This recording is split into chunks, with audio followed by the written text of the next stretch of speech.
Por que Deus permitiu o mal existir? Se Deus é bom, é todo-poderoso e me ama, então o mal não deveria existir. Essa dúvida persiste não só em meio aos argumentos de ateus, agnósticos, mas também tem surgido em meio aos cristãos. Nesse vídeo eu vou esclarecer esse problema e te mostrar o propósito maior em tudo isso. Então pegue a sua Bíblia e vamos ter um papo reto.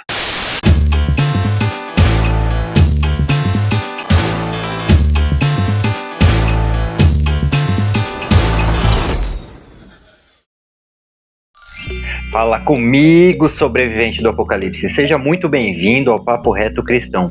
Esse é o canal onde falamos da Bíblia, sem rodeios, sem mimimi e sem enrolação.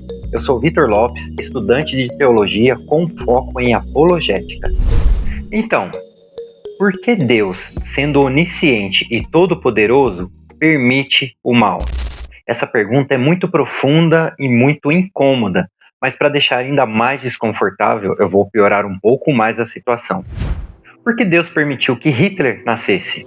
Por que deixou Herodes, Jezabel e Stalin existirem, se ele já sabia tudo o que fariam? E para piorar de vez, por que Deus permitiu que Satanás existisse? Certa vez, eu ouvi uma frase que me explicou a maior parte dessa dúvida. Deus nunca entra em conflito com seu próprio caráter.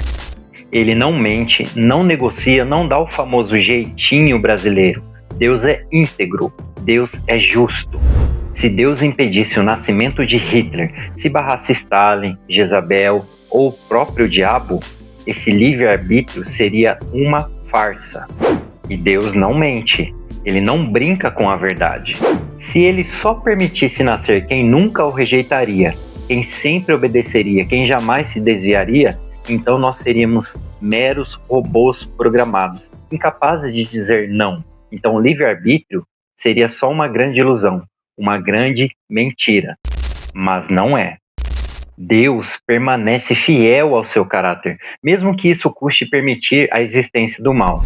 Existe a soberania de Deus e existe a responsabilidade humana. Deus é soberano sobre todas as coisas e desde a eternidade ele decretou tudo o que existe e o que vai existir. Só que ele faz isso de uma maneira que nós não compreenderíamos, de forma que os caminhos que nós tomamos e os resultados desses caminhos sejam a causa secundária das nossas próprias escolhas. Eu vou explicar melhor. Assim, mesmo ele sabendo de tudo isso, ele não pode ser responsabilizado por nossas más ações, já que ele também é, em sua essência, justiça, amor, verdade perfeita e santidade eterna. Então, dividindo essa soberania da responsabilidade humana, está o livre-arbítrio, que nunca será uma mentira. Existe um certo entendimento, uma doutrina, uma forma de explicar o mal no mundo, que principalmente alguns ateus usam, e se chama a teodiceia. Essa filosofia busca explicar o problema do mal no mundo e muitas vezes afasta pessoas da fé. Existiu um filósofo grego chamado Epicuro.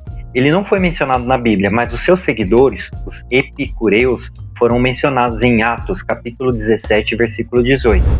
Esse filósofo, Epicuro, construiu uma fórmula um tanto perigosa para quem não conhece e quem não busca o conhecimento da defesa da fé.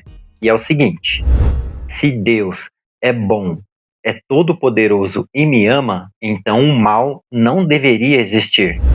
À primeira vista, parece uma fórmula bastante firme, porém, essa lógica não ofende o Deus das Escrituras.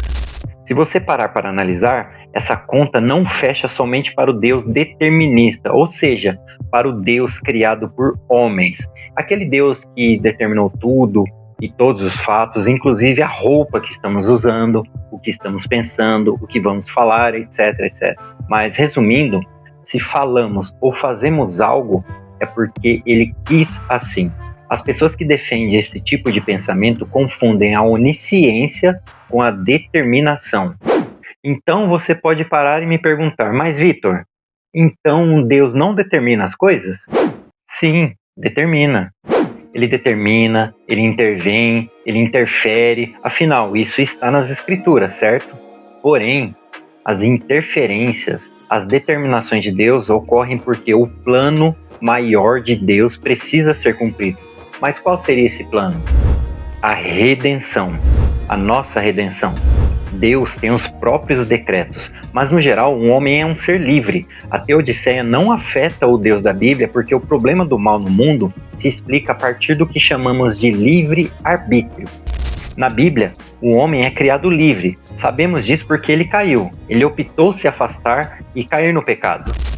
Então, só restam duas alternativas: transformar a queda do homem em um projeto de Deus, onde o próprio Deus é o autor do pecado, e isso é uma total loucura, ou encarar a queda do homem conforme o que a Bíblia diz, responsabilidade do próprio homem e as suas escolhas.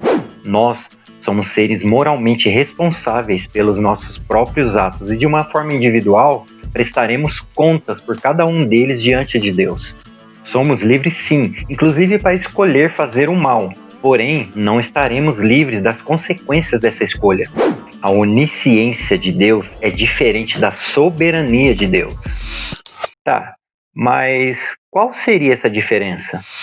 A onisciência é a capacidade de Deus saber tudo sobre todos, o tempo todo, em todo tempo, sem ter decidido nada.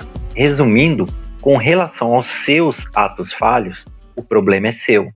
Corte rápido. Faca. Não é porque Deus sabe tudo e ele é culpado das obras que as pessoas fazem.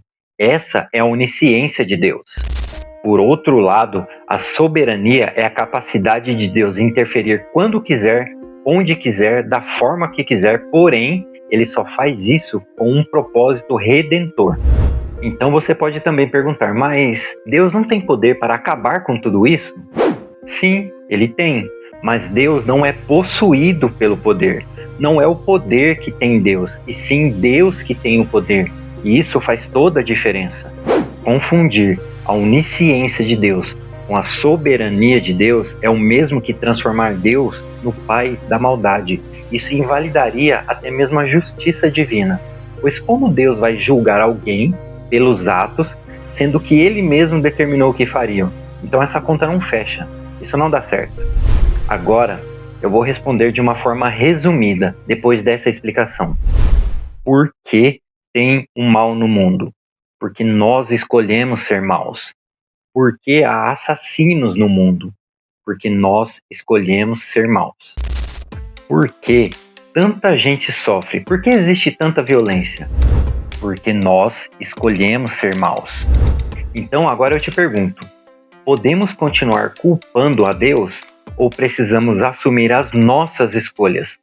O mal no mundo não é a prova da ausência de Deus, mas é a prova da presença do nosso pecado. Se esse conteúdo fez sentido para você, curte, comenta aqui embaixo e compartilha com alguém que precisa ouvir essa verdade. Se inscreva no canal, ative o sininho, você já sabe. Temos vídeos novos toda sexta às 19 horas. Que Deus te abençoe, nos vemos no próximo vídeo e não se esqueça, jamais sacrifique a verdade no altar da paz. Tchau!